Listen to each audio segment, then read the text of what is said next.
Hello students, 100 KWS में आपका स्वागत है। आज फिर हम कंटिन्यू करने वाले हैं न्यूक्लियर फिजिक्स को। प्रीवियस क्लास में हम डिस्कस कर रहे थे न्यूक्लियस के बारे में, नाभिक के बारे में, उसमें कौन कौन सी टर्म यूज़ में आती है जब हम न्यूक्लियर फिजिक्स, नाभिकीय भौतिकी को डिस्कस करते हैं, पढ़ते हैं। आज हम उसी को आगे कंटिन्यू करने वाले हैं और एक नया टॉपिक डिस्कस करने वाले हैं। बहुत ही इम्पोर्टेंट टॉपिक है जिसे हम बोलते हैं क्या, द्रव्यमान क्षति। कौन सा टॉपिक है? द्रव्यमान क्षति यानी मास डिफेक्ट। ये क्या चीज़ होती है भाई साहब? आज हम इसको अच्छे से कंप्लीट करने वाले हैं ना, मास डिफेक्ट यानी द्रव्यमान क्षति के बारे में। तो देखो, ये हमारे पास क्या होता था, ये एक न्यूक्लियस होता था हमारे पास, यानी बोले तो नाभिक होता था। इस न्यूक्लियस और नाभिक में भैया कौन कौन सी चीज़ पाई जाती है? दो ही चीज़ पाई जाती है इसमें। एक तो होते हैं प्रोटॉन्स होते हैं और क्या होते हैं, न्यूट्रॉन्स होते हैं। क्या क्या चीज़ें होती है? प्रोटॉन्स होती है और क्या चीज़ें होती है हमारे पास? न्यूट्रॉन्स होती हैं। किसमें? न्यूक्लियस में, नाभिकों में। अब बात करते हैं जैसे कितने प्रोटॉन्स होते हैं, कितने न्यूट्रॉन्स होते हैं, और ये चीज़ें हमने निकालने कल की क्लास में पहले वाली वीडियो में देखा था हमने। तो देखो, अगर हम कोई भी एग्जाम्पल की बात करें, क्या जैसे 3 लिथियम 7 है, तो ये जो हमारे पास लिथियम का न्यूक्लियस है, लिथियम का नाभिक है, इसमें सबसे पहले हम बात करते हैं, ये जो लिखा होता है ना नीचे, ये क्या होता है हमारे पास? एटॉमिक नंबर होता है, परमाणु क्रमांक होता है। और परमाणु क्रमांक या एटॉमिक नंबर कितना है इसका? 3 है।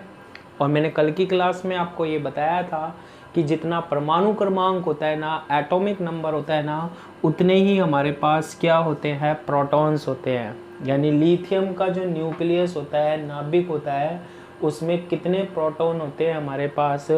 3 प्रोटॉन होते हैं। तो हम ये मान लें कि ये कितने प्रोटॉन हो गए हमारे पास? 1 2 और क्या, 3 प्रोटॉन्स हो गए। फिर बात करते हैं हम ये 7 क्या होती थी हमारे पास? मास नंबर होता था, ये द्रव्यमान संख्या होती थी। और मैंने बताया था जो मास नंबर होता था, द्रव्यमान संख्या होती थी, वो किसके इक्वल होती थी? Z प्लस n के, यानी number of protons plus number of neutrons के। प्रोटॉनों की संख्या प्लस न्यूट्रॉनों की संख्या के बराबर होती थी। अब हम यहाँ से किसकी वैल्यू निकाल सकते हैं? n की, यानी कि नंबर ऑफ न्यूट्रॉन्स निकाल सकते हैं, न्यूट्रॉनों की संख्या निकाल सकते हैं। कैसे आएगी न्यूट्रॉनों की संख्या? n की वैल्यू आएगी a माइनस जेड से। तो n इक्वल्स टू a कितना है? 7 माइनस 3 इक्वल्स टू 4। तो इसमें कितने न्यूट्रॉन है हमारे पास? 1 2 3 4। 4 हमारे पास न्यूट्रॉन है और 3 हमारे पास क्या है? प्रोटॉन है। ये जब हमने किसका एग्जाम्पल लिया है? हमने लिथियम का लिया है। अब आ जाते हैं हमारे पास मेन टॉपिक के बारे में, जो कि हमारा क्या है? द्रव्यमान क्षति है, मास डिफेक्ट है। ये होता क्या है? तो ये देखो, ये जो हमारे पास न्यूक्लियस है, ये जो नाभिक है, अगर हम इसका मास देखें, द्रव्यमान देखें, तो कुछ ना कुछ तो होगा भाई साहब। किसी ना कितने किलोग्राम, ग्राम या AMU में हमने मेजर करा था, कुछ ना कुछ तो इसका मास या द्रव्यमान होगा ना। तो हमने यहाँ पर ये मान लिया कि ये जो हमारे पास नाभिक का द्रव्यमान है, नाभिक का द्रव्यमान यानी mass of nucleus, mass of nucleus, और ये मैंने कितना मान लिया? m, ब्रैकेट में लिख देता हूँ मैं, Z, A। Z, A क्या है? Z इसका एटॉमिक नंबर है, परमाणु क्रमांक है, और A क्या है? मास नंबर है, द्रव्यमान संख्या है। तो इस नाभिक या न्यूक्लियस का मैंने जो द्रव्यमान माना है, मास माना है, वो कितना माना है? m माना है। अब मेरे को ये बात पे डिस्कस करना है भाई, ये जो न्यूक्लियस है, नाभिक है, इसका जो मास होगा, द्रव्यमान होगा m, वो किसके मास के बराबर होगा, किसके द्रव्यमान के बराबर होगा। भाई ये जो बना हुआ है हमारे पास वो किससे बना हुआ है, ये प्रोटॉन और न्यूट्रॉनों के। अगर सारे प्रोटॉन और न्यूट्रॉन का हम क्या कर दें, द्रव्यमान या मास को क्या कर दें, हम जोड़ दें, तो हमारे पास किसका मास या द्रव्यमान आ जाना चाहिए, किसका मास या द्रव्यमान आना चाहिए, न्यूक्लियस या नाभिक का आ जाना चाहिए। तो चेक करते हैं हम किसका भी द्रव्यमान निकालते हैं, हम न्यूक्लियनों का द्रव्यमान निकालते हैं। किसका, न्यूक्लियन का द्रव्यमान, यानी मास ऑफ क्या, न्यूक्लियंस। ठीक है, क्या, मास ऑफ न्यूक्लियन। अब मास ऑफ न्यूक्लियन कैसे निकालेंगे भाई, यहाँ पर सपोज करो हमारे पास जो एमपी है ना, एमपी प्रोटॉन का कुछ ना कुछ मास या द्रव्यमान होता है, ऐसे ही न्यूट्रॉन का भी मास या द्रव्यमान होता है ना, लगभग बराबर होते हैं, इक्वल होते हैं ये मास या द्रव्यमान इनके, लेकिन कुछ ना कुछ डिफरेंस होता है इनमें दोनों में, है ना। जो प्रोटॉन का मास या द्रव्यमान होता है वो मैंने कितना मान लिया, एमपी। एमपी क्या है, प्रोटॉन का द्रव्यमान है। ठीक है, किसका मास है ये, मास ऑफ प्रोटॉन। और दूसरा एक मैंने मान लिया एमएन। एमएन क्या है हमारे पास, न्यूट्रॉन का द्रव्यमान है, यानी मास ऑफ क्या, न्यूट्रॉन। ठीक है, तो न्यूक्लियनों का द्रव्यमान निकाल लूँ मैं सारों का। ये न्यूक्लियन जो है कैसे निकालेंगे भाई, देखो ये एक प्रोटॉन है, एक प्रोटॉन का मास या द्रव्यमान mp, ये दूसरा प्रोटॉन है इसका मास या द्रव्यमान mp, ये तीसरा प्रोटॉन है इसका मास या द्रव्यमान mp। तो टोटल मास या द्रव्यमान कितना हो जाएगा प्रोटॉन प्रोटॉन का, 3mp। ये तो इसकी नाभिक की बात हुई है ना, इस न्यूक्लियस की बात हुई है। अगर हम कोई सा भी नाभिक ले लें, कोई सा भी न्यूक्लियस ले लें, तो उसमें प्रोटॉन्स कितने होते हैं, जितना उसका एटॉमिक नंबर होता है, जितना उसका क्या होता है, परमाणु क्रमांक होता है। तो टोटल एक प्रोटॉन का मास या द्रव्यमान mp, टोटल कितने होते हैं, z होते हैं। फिर इसके बाद आता है हमारे पास नंबर ऑफ न्यूट्रॉन। ये जैसे इसमें क्या है, 1 2 3 4 है हमारे पास। तो एक न्यूट्रॉन का मास या द्रव्यमान कितना है, mn है। एक न्यूट्रॉन का मास या द्रव्यमान कितना है, mn है। अब यहाँ पर तो इस वाले न्यूक्लियस या नाभिक की बात करेंगे तो कितने से मल्टीप्लाई कर देना चाहिए, 4 से। कितने से मल्टीप्लाई कर देना चाहिए, 4 से। लेकिन टोटल न्यूट्रॉन कैसे निकाल सकते हैं, इसको क्या लिख सकते हैं, n। टोटल न्यूट्रॉन जैसे 1 2 3 4 है तो n की वैल्यू क्या हो जाएगी, 4 हो जाएगी। तो क्या आएगा हमारे पास, न्यूक्लियनों का द्रव्यमान यानी मास ऑफ न्यूक्लियंस ZMP। और ये n का फॉर्मूला ये भी होता है A माइनस Z, तो इसे A माइनस ZMN लिख सकते हैं। क्लियर है ये वाली बात। अब देखो ये पूरा, ये जो न्यूक्लियस या नाभिक बना हुआ है ये किससे बना है, प्रोटॉन और न्यूट्रॉनों से मिलकर बना है, न्यूक्लियनों से मिलकर बना है। अब हम बात करते हैं ये जो न्यूक्लियस या नाभिक है इसका पूरा मास या द्रव्यमान इन्हीं के कारण ही तो है। तो इस प्रोटॉन, ये जो नाभिक है न्यूक्लियस है, इसका द्रव्यमान m है। सारे न्यूक्लियनों का मास या द्रव्यमान कितना है ये निकल के आता है। अब पाया होना तो क्या चाहिए, दोनों बराबर होना चाहिए। ये नाभिक का द्रव्यमान किसके कारण है, न्यूक्लियनों के द्रव्यमान के कारण, न्यूक्लियनों के मास के कारण। तो इसी का मास नाभिक का मास होना चाहिए, न्यूक्लियस का मास होना चाहिए, लेकिन नहीं, ऐसा नहीं होता है। होता क्या है, इन दोनों में क्या आता है, डिफरेंस आता है, अंतर आता है।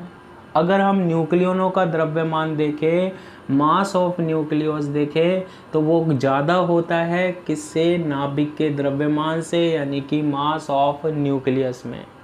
इन दोनों में जो डिफरेंस आ जाता है ना, जो अंतर आ जाता है, उसे ही हम क्या बोलते हैं, मास डिफेक्ट बोलते हैं, यानी कि द्रव्यमान क्षति।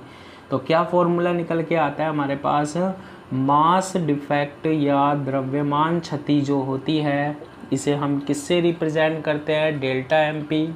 और ये कैसे निकालते हैं, हमारे पास न्यूक्लियनों का द्रव्यमान या मास कितना है, ZMP plus A minus ZMN minus, और न्यूक्लियस या नाभिक का द्रव्यमान या मास कितना है, m। इनमें और इनमें जो डिफरेंस होता है न्यूक्लियनों के द्रव्यमान में से, यानी मास ऑफ न्यूक्लियन में से क्या घटा देते हैं हम, न्यूक्लियस का मास या द्रव्यमान घटा देते हैं, सब्सट्रैक्ट कर देते हैं। इसे ही बोलते हैं हम क्या, मास डिफेक्ट बोलते हैं, द्रव्यमान क्षति बोलते हैं भाई साहब। ठीक है, जबकि होना कैसा चाहिए था, इक्वल, क्योंकि ये सारे ही मिलकर तो न्यूक्लियस या नाभिक बना रहे हैं, लेकिन नहीं होता है भैया। और नहीं बोलते हैं तो इस टर्म को हम क्या बोल देते हैं, मास डिफेक्ट बोल देते हैं, यानी कि क्या, द्रव्यमान क्षति बोल देते हैं। अब आगे सुनना मेरी एक बात, कि यदि हम इसको परमाणु की टर्म्स में लिखें, ये फॉर्मूले को परमाणु या एटम की टर्म्स में लिखें, तो उसके बाद हम यहाँ पर यूँ लिख सकते हैं कि जो द्रव्यमान क्षति का फॉर्मूला बनेगा ना हमारे पास, द्रव्यमान क्षति यानी क्या, मास डिफेक्ट, इसका जो फॉर्मूला लिखेंगे ना हम, वो कैसे लिखेंगे, देखो MP क्या होता है, मास ऑफ प्रोटॉन होता है, प्रोटॉन का द्रव्यमान होता है। ऐसा कौन सा एटम होता है, ऐसा कौन सा परमाणु होता है जिसमें एक ही प्रोटॉन होता है, वो होता है हाइड्रोजन। तो हम इसकी जगह क्या लिख सकते हैं, ZMH प्लस, ये तो सेम रहेगा, A माइनस Z इंटू क्या, Mn रहेगा, माइनस, अब ये जो M है ना, इसको मैं ऐसे लिख रहा हूँ, M नीचे AZ। अब ये किसका मास या द्रव्यमान होगा, ये परमाणु का द्रव्यमान। किसका होगा, परमाणु का द्रव्यमान, यानी मास ऑफ क्या, एटम। किसका, मास ऑफ एटम। तो ये तो किसके लिए है, जब केवल न्यूक्लियस की बात करें, नाभिक की बात करें। और परमाणु में जब हम बात करते हैं ना, तो नाभिक तो आ जाता है, नाभिक आ जाता है, न्यूक्लियस आ जाता है, और इसके चारों ओर कौन रिवॉल्व करते रहता है, इलेक्ट्रॉन भी। परमाणु में इस पूरे को कंसीडर करते हैं एटम में, नाभिक और केवल न्यूक्लियस है, नाभिक के लिए फॉर्मूला ले रहे हैं तो केवल ये ले लेते हैं। इसे कौन सा बोलते हैं हम, कौन सा फॉर्मूला बोलते हैं, इसको हम मास डिफेक्ट बोलते हैं भाई साहब, द्रव्यमान क्षति बोलते हैं। इसके बाद हमारे पास एक और टर्म आती है जिसके बारे में हम बिल्कुल से प्यार से डिस्कस करने वाले हैं, और वो जो टर्म होती है ना हमारे पास, वो कौन सी है, देखो ध्यान से सुनना। उसे हम बोलते हैं क्या, बंधन ऊर्जा बोलते हैं, यानी क्या, बाइंडिंग एनर्जी। अब ये बंधन ऊर्जा क्या होती है, बाइंडिंग एनर्जी क्या होती है, देखो गजब की चीज़ होती है, देखना। बंधन ऊर्जा और जो बाइंडिंग एनर्जी होती है ना, इसको हम कैसे डिफाइन करते हैं, वो चीज़ देखनी है। देखो ये सारी चीज़ें जो हम डिस्कस कर रहे हैं ना, ये न्यूक्लियस के बारे में बात कर रहे हैं हम, नाभिक के बारे में, जिसको हमने कभी देखा भी नहीं होता है। बिना देखे इतनी चीज़ें डिटेल में हम धीरे धीरे अभी तो देखना हम क्या क्या करने वाले हैं न्यूक्लियस के साथ, नाभिक के साथ। ठीक है, अभी तो हमने स्टार्टिंग की है, और स्टार्टिंग हमारे पास ऐसे चलती जा रही है भाई साहब, जैसे तो हम नॉर्मली चला रहे हैं। ठीक है, तो सबसे पहले हम किसकी बात कर रहे हैं, ये बाइंडिंग एनर्जी या बंधन ऊर्जा। देखो इसको कैसे हम डिफाइन करते हैं, ये हमारा गोल गोल सा होता है न्यूक्लियस या नाभिक। क्या लिया हमने सबसे पहले, न्यूक्लियस या नाभिक। न्यूक्लियस या नाभिक में होता क्या है, न्यूक्लियॉन्स होते हैं, न्यूक्लियॉन्स मतलब प्रोटॉन और न्यूट्रॉन होते हैं। इस न्यूक्लियस या नाभिक को तोड़ने के लिए, ब्रेक करने के लिए, ताकि सारे ये गया प्रोटॉन, ये गया न्यूट्रॉन, ये गए सारे प्रोटॉन न्यूट्रॉन, तो किसी भी न्यूक्लियस या नाभिक को तोड़ने के लिए, ब्रेक करने के लिए, ताकि उसके न्यूक्लियॉन्स जो होते हैं सारे अलग अलग हो जाए भाई साहब, सारे अलग अलग हो जाए, तो उसके लिए जो एनर्जी चाहिए होती है ना, जो ऊर्जा चाहिए होती है, उसे हम बोलते हैं बाइंडिंग एनर्जी बोलते हैं, बंधन ऊर्जा बोलते हैं। सारों को अलग अलग कर दो, है ना, जो कि किसमें हमारे पास न्यूक्लियस में, नाभिक में न्यूक्लियॉन्स होते हैं, वही जो एनर्जी देनी पड़ेगी ना, वही हम जो एनर्जी दे देंगे ना, उसे ही हम क्या बोलते हैं, बाइंडिंग एनर्जी बोलते हैं, यानी कि क्या, बंधन ऊर्जा बोलते हैं। तो देखो इसका जो फॉर्मूला होता है ना, वो कैसे निकालते हैं, इसको हम रिप्रेजेंट करते हैं किससे, ई से, और ये कैसे निकालते हैं हम, डेल्टा एम इंटू किससे, सी स्क्वायर से। कितना आसान कर दिया डेल्टा एम जो होता है ना, वो हमारा क्या होता है, द्रव्यमान क्षति होती है, यानी क्या, मास डिफेक्ट होता है। डेल्टा एम क्या होता है हमारे पास, द्रव्यमान क्षति, यानी क्या, मास डिफेक्ट होता है।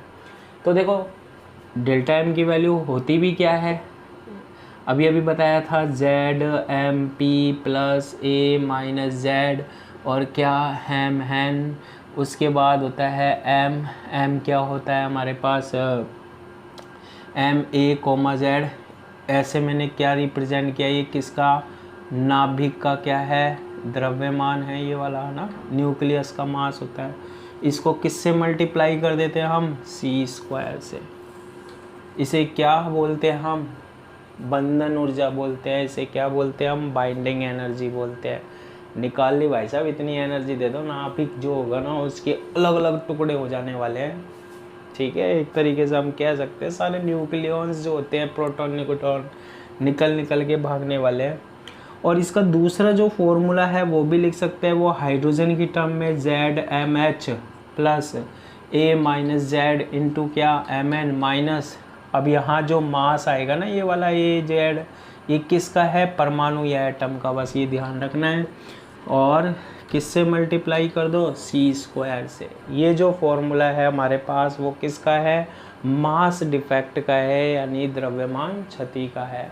इस तरीके से हम यहाँ पर कौन सा फॉर्मूला डिस्कस कर लेते हैं, बाइंडिंग एनर्जी यानी कि क्या, बंधन ऊर्जा के बारे में।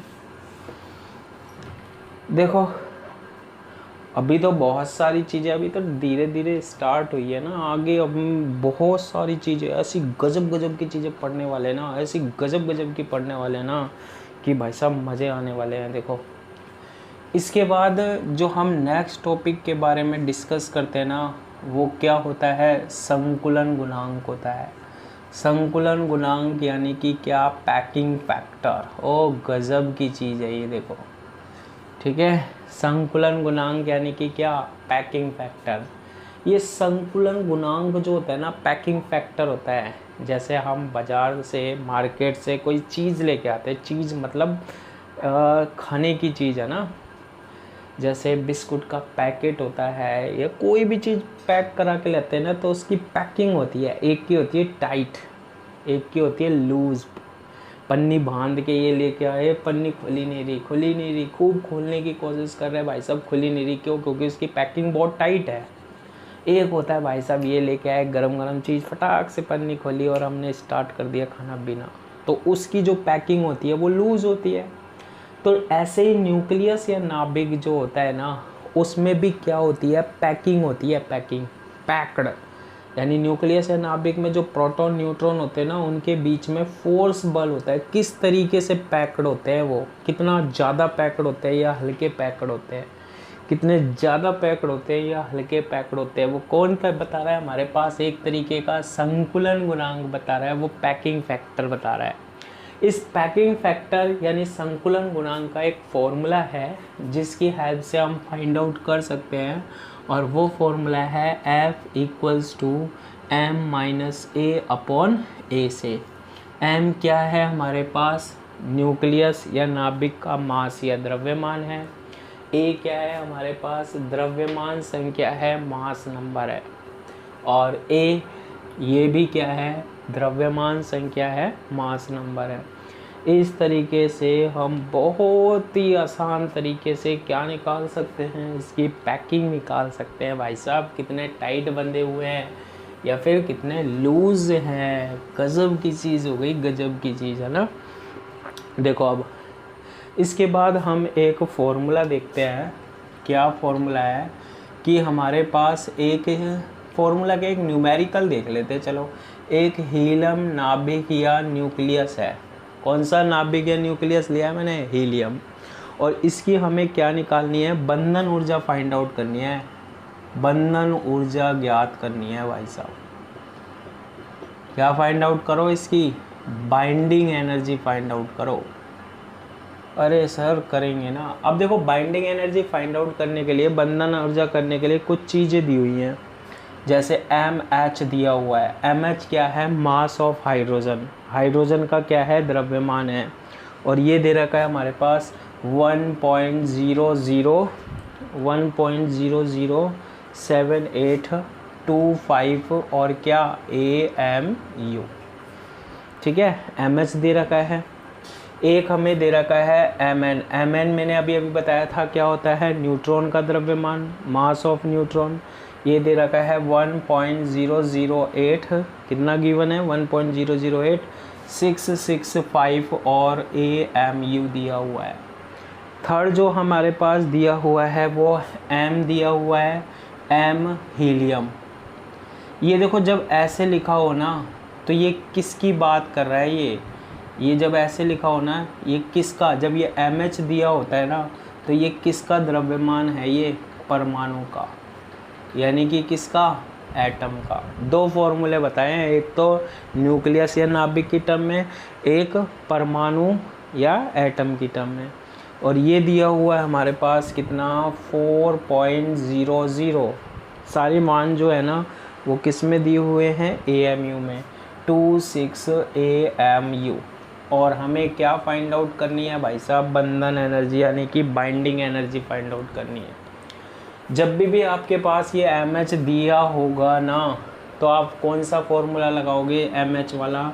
बाइंडिंग एनर्जी का फॉर्मूला क्या होता है, बंधन ऊर्जा का फॉर्मूला क्या होता है, अभी बताया था, E = ΔM इंटू क्या होता है, C² होता है।